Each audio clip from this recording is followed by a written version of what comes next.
Salut tout le monde, bienvenue dans la communauté des vengeances croustillantes. Prêt à écouter une nouvelle histoire bien chaude? Alors, installez-vous confortablement, on commence. Un SMS est arrivé tard un mardi soir, illuminant l'écran de mon téléphone. Il venait de ma mère, Judith. J'ai immédiatement ouvert le message. La propriété a été vendue. Nous avons changé les serrures du garage. Tu es maintenant à la porte. Je veux te voir essayer de t'en sortir seul. Ah! J'ai relu le court message. Les mots eux-mêmes étaient comme un coup de poing, mais c'est le « ah » final qui m'a vraiment blessé. Ce n'était pas juste une trahison. C'était leur célébration. Ils faisaient un tour de victoire. Je n'ai pas paniqué ni commencé à pleurer. La fureur qui a commencé à monter en moi était complètement froide. Elle était calme et m'a procuré une clarté instantanée. Ils croyaient avoir gagné et avoir enfin réussi à m'exclure. Je me suis contentée de sourire. Ils n'avaient aucune idée de ce qu'ils venaient de déclencher. J'ai posé mon téléphone doucement. Je n'ai pas appelé ma mère pour lui hurler dessus. Je suis restée assise, immobile, dans mon appartement silencieux, laissant ce sourire froid et mesuré apparaître sur mon visage. Ce n'était pas de la joie que je ressentais. C'était un calcul. Ils pensaient que verrouiller physiquement le garage résolvait leurs problèmes. Ils avaient oublié que je contrôlais les fondations de l'entreprise. J'ai ouvert mon ordinateur portable. L'écran lumineux éclairait la pièce sombre. Je me suis connectée au portail des fournisseurs du principal distributeur de pièces automobiles de Détroit. Mon nom, Émilie, était le nom enregistré sur le compte. Chaque achat était garanti par mon numéro de carte de crédit personnel enregistré dans le dossier. J'ai vu la commande que mon père, Walter, avait probablement passée plus tôt dans la journée. 12 nouvelles transmissions prévues pour une livraison le lendemain matin. J'ai cliqué sur le bouton d'annulation. Ensuite, je suis allé sur le site de location d'équipement. Cette machine de diagnostic high-tech dont ils étaient si fiers. Mon nom, mon crédit et ma garantie sécurisaient le bail. J'ai annulé ça aussi. La commande habituelle de 2 douzaines de pneus auprès du fournisseur Goodyear était la suivante. Annulée. À minuit 3, quelques instants seulement après leur déclaration de victoire, j'avais complètement paralysé toute leur chaîne d'approvisionnement. Le garage serait totalement inopérationnel au lever du soleil. Ils ne pourraient même pas acheter une seule clé à molette sans mon intervention. Pour comprendre pourquoi je possédais un tel niveau de contrôle, vous devez connaître ma famille. Pour saisir pourquoi je ne ressentais aucune culpabilité, vous devez connaître la dernière décennie de ma vie. Je m'appelle Émilie. J'ai 29 ans et je suis une mécanicienne hautement qualifiée. Ma famille possédait un garage de réparation automobile à Détroit. Cette entreprise a été créée par mon grand-père, mais depuis 10 ans, elle est devenue mon fardeau. Mon père, Walter, joue le rôle de visage charismatique de l'opération. Il aime serrer des mains et partager des anecdotes, mais il ne sait pas faire la différence entre une clé à douille et une clé dynamométrique. Ma mère, Judith, ne se soucie que de la perception du public et du statut social que lui conférait la possession du garage. Et puis il y a ma sœur, Bridget. Elle a 24 ans. Elle a toujours été l'enfant prodige. Ma mère vivait sa vie entièrement à travers elle. Ma sœur est charmante et séduisante, et elle n'a jamais mis un pied dans le garage. Elle prétendait être allergique à la graisse. Vraiment? Elle était allergique à l'effort. J'ai toujours pensé que j'étais la personne responsable. C'est le terme qu'il m'appliquait constamment. Responsable. Ça sonne comme un compliment, mais dans notre famille, c'était un lourd fardeau à vie. Pendant que ma sœur recevait un diplôme de commerce entièrement payé et de l'argent pour sa garde-robe professionnelle, j'étais occupée à travailler à l'atelier. J'ai commencé à balayer les sols à 15 ans. À 19 ans, je pouvais reconstruire un moteur. À 22 ans, j'étais non seulement la mécanicienne en chef, mais aussi la comptable, la gestionnaire des stocks et le contact avec les fournisseurs. J'étais la seule chose qui empêchait l'entreprise de faire faillite. L'atelier de réparation était en grande difficulté. Il fonctionnait comme un gouffre financier. J'étais la seule personne à y injecter de l'argent. J'ai contribué bien plus que mon temps personnel. Je l'ai financé avec mon propre capital. Le montant total a atteint 195 000 $. J'ai noté le chiffre exact parce que je suis méticuleuse avec les registres financiers. Cette obligation a commencé il y a 5 ans. La ligne de crédit professionnel de mon père était sur le point d'être annulée par la banque. La dette était de 15 000 $. J'ai contracté un prêt personnel pour la rembourser. J'ai utilisé mon excellente cote de crédit pour cela. J'ai rationalisé cela comme un moyen de sécuriser l'avenir de la famille. Plus tard, il y a 3 ans, nous avons dû remplacer les ponts élévateurs hydrauliques. Les inspecteurs de sécurité avaient condamné les anciens. Mon père a envisagé de fermer le garage. Je l'en ai empêché. J'ai dépensé 50 000 $, soit toutes mes économies, pour acheter 2 nouveaux ponts et l'équipement de diagnostic moderne nécessaire. L'établissement ne pouvait pas fonctionner sans eux. Le détail le plus difficile, que je déteste me remémorer, a été de couvrir 40 000 $ de salaire au cours des 2 dernières années. C'étaient de petites sommes ajoutées constamment, quelques milliers ici et là. Cela a évité à mon père de devoir admettre son échec au personnel. Il a évité l'humiliation des chèques sans provision. Les gens demandent souvent, pourquoi as-tu continué à soutenir une entreprise déficitaire? Pourquoi n'es-tu pas simplement parti? Cela semble évident quand on est un observateur extérieur. Cependant, une fois que vous y êtes plongé, vous êtes lié par ce que j'appelle les chaînes invisibles du survivant. Quand vous grandissez dans un environnement où votre valeur équivaut à votre utilité, vous découvrez une vérité. Être responsable est la seule méthode pour gagner la moindre miette d'attention positive. On cesse d'être une personne.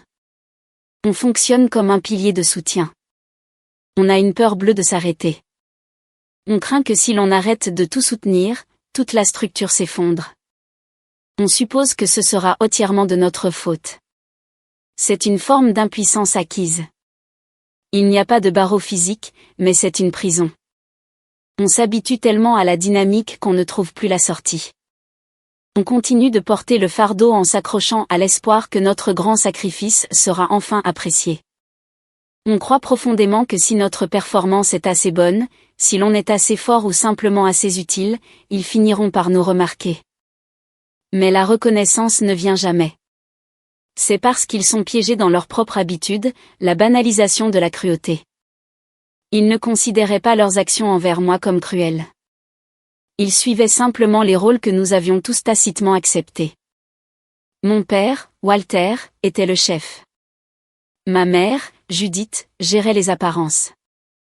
Ma sœur, Bridget, était la favorite, celle promise au succès, destinée à une meilleure existence. J'étais la personne fiable. Quand ils utilisaient mes fonds, ils n'avaient pas l'impression de voler. Ils considéraient cela comme leur dû. C'était juste la fille responsable qui faisait son devoir. Ils acceptaient que mon financement soit nécessaire au progrès de ma sœur. Pendant que j'épuisais mes économies pour du matériel de réparation, ma sœur postait des photos de voyages d'Europe. Ma mère se vantait fièrement que le garage avait financé le voyage. Ce n'étaient pas des individus malveillants comme des méchants de fiction. Ils étaient bien plus courants et vraiment terrifiants. C'étaient des gens qui avaient justifié leur égoïsme depuis si longtemps qu'ils ne réalisaient même plus qu'ils étaient égoïstes. À 7 heures du matin, mon téléphone a commencé à recevoir des notifications sans interruption. D'abord, un message vocal frénétique de mon père, Walter. Il ne posait pas de questions. Il hurlait, « Émilie, qu'as-tu fait? Toutes nos commandes de fournisseurs sont annulées. Le garage est complètement paralysé. Tu as créé une crise énorme. Tu dois réparer ça immédiatement. » Quelques secondes plus tard, un SMS est arrivé de ma sœur, Bridget. Tu surréagis complètement. Maman était juste énervée. Tu sais comment elle peut être. Tu dois rappeler le distributeur de pièces auto et rétablir les commandes. C'est très gênant pour moi. Bien sûr, elle était embarrassée. Puis vint le grand final. Ma mère, Judith, a fait une annonce publique sur son compte de réseau social. C'est vraiment déchirant quand les enfants oublient qui a subvenu à leurs besoins. Nous leur avons tout donné. Maintenant, ils essaient de ruiner toute leur famille pour un désaccord mineur. J'ai examiné chaque communication. J'ai écouté le message vocal en entier. Pourtant, dans ce torrent de peur et d'accusations, personne ne s'est donné la peine de demander pourquoi. Pas une seule personne n'a vérifié si j'allais bien ou n'a admis qu'ils étaient allés trop loin. Ils n'étaient pas désolés de ce qu'ils m'avaient fait. Ils étaient seulement furieux que j'ai enfin coupé leur source de financement. Leur absence totale de regret était le « ah » ultime. Cela m'a donné l'autorisation finale dont j'avais besoin. Cela prouvait qu'ils ne ressentaient rien pour moi. Cela a ouvert la voie à ma prochaine étape. Je n'ai répondu à aucun d'eux. J'ai laissé leur panique croissante flotter dans l'air. Je me suis préparé une tasse de café. J'ai ouvert mon ordinateur portable et j'ai passé un autre appel. Paige. Salut, c'est Émilie. Paige était mon ancienne colocataire d'université. Nous avions survécu ensemble aux nuits d'études tardives et à la mauvaise nourriture de la fac. Maintenant, elle était associée dans l'un des plus grands cabinets d'avocats d'affaires de Détroit. Ça fait un bail. Tout va bien, a-t-elle demandé. J'ai pris une profonde inspiration avant de répondre. Pas vraiment. J'ai besoin d'une aide juridique. Je lui ai raconté toute l'histoire, la décennie de travail gratuit, la sœur qui avait tout eu, le cruel SMS, puis j'ai fourni les chiffres financiers. Le prêt de $105 000, les $50 000 pour l'équipement, les $40 000 pour les salaires, le total de $195 000. Il y eut un long silence inconfortable au bout du fil. Quand Paige a finalement parlé, sa voix était devenue glaciale. Ils ne t'ont pas seulement mise à la porte. Ce que tu décris est un cas classique d'enrichissement sans cause et d'estoppel promissoire. Ils n'ont vraiment aucune idée de ce qu'ils ont fait. Elle a fait une pause. Je n'ai jamais été aussi contente d'être avocate. Que veux-tu exactement, Émilie? Dis-moi ton objectif précis. Je veux l'argent qu'ils me doivent, ai-je déclaré clairement. Excellent, a-t-elle répondu. Paige était impitoyable. Elle n'a perdu absolument aucun temps. Le matin même, elle a préparé une notification légale formelle, une lettre de mise en demeure. Elle n'a pas été envoyée par email. Un coursier judiciaire professionnel l'a livrée au domicile de mes parents l'après-midi même. Elle est probablement arrivée alors qu'ils dînaient, se demandant pourquoi je continuais à ignorer leurs appels. Les conditions étaient simples. Ils avaient 30 jours pour s'y conformer. Option 1, mettre en place un échéancier de remboursement juridiquement contraignant pour la totalité des $195 000 que j'avais investis. Option 2, m'accorder une participation immédiate de 50% dans la vente à venir du terrain. S'il ne répondait pas ou décidait d'ignorer la lettre, une poursuite en justice complète pour enrichissement sans cause serait déposée immédiatement, réclamant le montant total plus les intérêts courus et tous les frais de justice. Ce n'était plus un simple conflit familial. C'était un litige juridique sérieux, et je venais d'arriver à un combat au couteau avec un char d'assaut. Paige m'a rappelé 48 heures plus tard.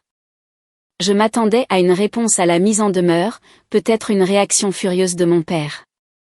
Au lieu de cela, j'ai entendu une nouvelle troublante. Tu es assise, a-t-elle demandé. Sa voix était tranchante et froide. Qu'y a-t-il, ai-je répondu. J'ai enquêté sur la vente de la propriété, a-t-elle dit. J'ai trouvé les documents d'entreprise de la SARL acheteuse qui a signé le contrat. Le nom est Samuel Thorne. Ça te dit quelque chose? J'ai marqué une pause. Non, attends. Si, Thorne, le fiancé de ma sœur. La voix de Paige était neutre. Samuel Thorne est le futur beau-père de Bridget. Mon corps est devenu glacial. Je me suis assise instantanément. C'était un arrangement, pas une vente aléatoire. Ils avaient vendu le terrain à la nouvelle famille de ma sœur. C'était un accord commercial, une dot pour assurer son statut social. Mon temps, mon argent et ma vie avaient été vendus pour financer le mariage de ma sœur. Le calcul délibéré était horrifiant. Paige, ai-je murmuré. C'est terrible. Prépare-toi, a-t-elle prévenu. Ce n'est pas le pire. Qu'est-ce qui pourrait être pire? Le prêt professionnel de 105 000 $, a-t-elle continué. Celui que tu as couvert pendant 5 ans. Celui qui a tout commencé. J'ai eu des soupçons. J'ai demandé par assignation les documents bancaires originaux. Je les ai eus il y a 1 heure. Le silence était écrasant. Émilie, a-t-elle finalement dit, tu m'as dit que ton père t'avait demandé de l'aide. Tu as pris un prêt pour couvrir ses paiements. Oui, il était en défaut de paiement. Il ne pouvait pas être en défaut, a déclaré Paige. Parce que le prêt avait un garant personnel. Qui? Ton père a falsifié ta signature. Je ne pouvais plus respirer. Ton nom figure sur le document initial comme garant. C'est lui qui l'a signé. C'est pour ça qu'il est venu te voir. Il ne demandait pas de l'aide. Il dissimulait son délit. Si ce prêt avait été en défaut, la banque aurait saisi ton appartement, tes économies, tout. C'était le coup de grâce. C'était une fraude, un délit. Ce n'était pas de la cupidité ou du favoritisme. Je n'avais pas aidé. J'avais détruit les preuves de son crime. Le SMS, prenait soudain un sens écœurant. Il m'avait mise à la porte parce que le terrain était vendu et il pensait que moi, le témoin clé, je n'étais plus nécessaire. Je suis restée silencieuse. Le téléphone pressé contre mon oreille, le dernier vestige de loyauté familiale s'est évanoui en poussière. La plainte pour fraude les a frappés de plein fouet. Paige a appelé lundi. Tu ne vas pas le croire, a-t-elle dit avec un sourire dans la voix. Le promoteur, Samuel Thorne, a entendu parler du procès. Il ne veut pas que son fils épouse quelqu'un d'une famille citée pour falsification. J'ai serré ma tasse de café. Que se passe-t-il maintenant? Il menace d'annuler l'achat du terrain, a dit Paige. Il ne liera pas son nom à une enquête criminelle. L'accord même pour lequel ils avaient commis une fraude était maintenant réduit en cendres par ma poursuite.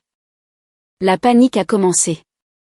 Leurs appels sont arrivés, mais ils étaient désespérés maintenant. Je les ai tous ignorés. Mardi soir, on a tambouriné sauvagement à ma porte. J'ai regardé par le Judas. C'était ma mère, Judith. Sa façade avait disparu. Elle était débraillée et en larmes. J'ai ouvert la porte. Émilie, arrête ça, a-t-elle sangloté. Thorne va se retirer. Il va annuler le mariage de Bridget. Son avenir est ruiné. C'est ta sœur. Je me suis souvenu du SMS de ma sœur. C'est très gênant pour moi. Et de celui de ma mère. Ah! Il ne s'est jamais agi d'argent, maman, ai-je dit, ma voix vide. Tu le sais. Que veux-tu? Nous paierons. Aide juste ta sœur. Cette vieille rengaine. Fais quelque chose pour la famille. La famille qui m'a saigné à blanc et qui en a ri. D'accord, ai-je dit doucement. L'espoir a brillé dans ses yeux. Oh, Émilie, merci. C'est déjà fait, lui ai-je dit. Je suis rentrée, j'ai pris un papier plié et je le lui ai donné. Elle l'a regardé. Qu'est-ce que c'est? Le règlement? Ça, les jeux informés. C'est une copie de la plainte pénale pour faux et usage de faux que j'ai déposée contre papa aujourd'hui. Je l'ai envoyée au procureur et à monsieur Thorne. Son visage est devenu blanc. L'espoir est mort, remplacé par l'horreur. Au revoir, maman, ai-je dit en fermant la porte. La plainte pénale a été la fin. Face à une preuve irréfutable de délit, la résistance de mon père s'est effondrée. Samuel Thorne s'est retiré instantanément. Les fiançailles de Bridget ont été rompues rapidement. Épouser quelqu'un d'une famille faisant l'objet d'accusations de fraude était inacceptable. Le procès a été un massacre. Nous ne sommes jamais allés au tribunal. Leurs avocats ont vu les preuves de falsification et ont immédiatement poussé à un accord à l'amiable. Les termes étaient simples. Ils n'avaient aucun pouvoir. Ils ont dû vendre le terrain du garage aux enchères publiques immédiatement pour couvrir leurs dettes. Après que les créanciers aient été payés, l'argent restant a été partagé. Mon père, Walter, a écopé de 3 ans de sursis avec mise à l'épreuve pour fraude. J'ai regardé le virement bancaire apparaître sur mon ordinateur portable. 400 000 $. J'ai ouvert mon ancien tableur. 195 000 $. Les prêts, l'équipement, les salaires, les années de ma vie réduites à un seul chiffre. C'était le prix de leur fausse approbation. J'ai surligné le fichier et j'ai appuyé sur « Supprimer ». Cette nuit-là, j'ai dormi, libre. Pas de rêve de facture ou de graisse. Pas de pression d'être la personne responsable. Mais la justice, ce n'est pas la destruction. Ce n'est pas l'argent que l'on récupère. C'est ce que l'on construit avec. Il y a la justice de la tempête, qui détruit pour régler des comptes. Et il y a la justice du sol, qui fait naître de nouvelles pousses. J'ai choisi le sol. 6 mois ont passé. J'ai utilisé l'argent de l'accord pour acheter un garage délabré de l'autre côté de Détroit. J'ai nettoyé, peint et acheté le meilleur équipement. Aujourd'hui, E-Tech Auto est ouvert. C'est lumineux, propre, et c'est à moi seul. Notre carnet de commandes est plein pour les 3 prochaines semaines. Ce matin, sous une Mustang classique, ma nouvelle apprentie, une jeune femme fraîchement sortie d'une école professionnelle, m'a regardé nerveusement. « Émilie » a-t-elle demandé, « suis-je prête ?» Je me suis vue en elle.